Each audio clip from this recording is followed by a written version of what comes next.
What are the top other, well, maybe one of the biggest lessons that you've learned so far from your two little boys, the twins, who are now, it seems like, outrunning you in the house? Oh my God, yeah.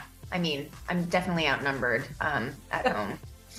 I mean, I was telling someone else earlier that our generation, like, my mom, I feel like sacrificed so much in order to give us everything. She always told us, like, there's no rush to have kids, do what you want to do in your life, go after your dreams, like take the job, make the trips. Just there's no rush to have kids. She never pressured me to have kids. I feel like a lot of my peers and people my age were so focused on career and hitting these life goals, and we're so afraid of losing identity. I certainly was. I don't want to just be known as a mom, and I don't want to have to make these sacrifices, and I don't want to lose everything that I've worked for and who I am. But the irony is, this past year, I chose to stay home to raise my kids, and I learned more about myself in this past year than I have collectively. I don't want to say my age. I'm almost 40. So I learned so much more of myself this past year raising my kids. And it's a lesson. It's not a hard lesson, but I realized, like, I'm capable of much more. My work capacity, I thought I was only able to juggle so much. I can do it all.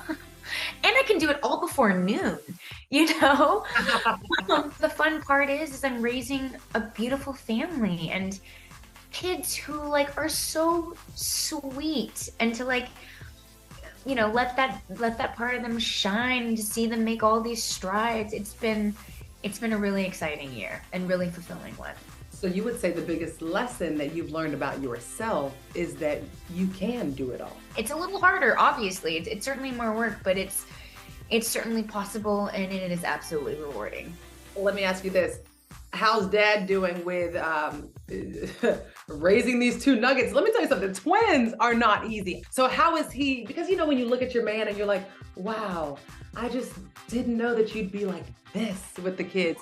Are you having those feelings about him? Is there something where you burst into joy? No, like, I always knew he was always hands-on. With all partnerships, sometimes it feels a little lopsided, but we're really on equal playing fields here. He shows up. He does his best. There's always room for improvement in terms of both of us. It just requires a lot of communication and patience. I'm working on the latter. You kind of move through it, but there are times and moments where I'm just completely burned out from the day, and I have a great partner that takes over.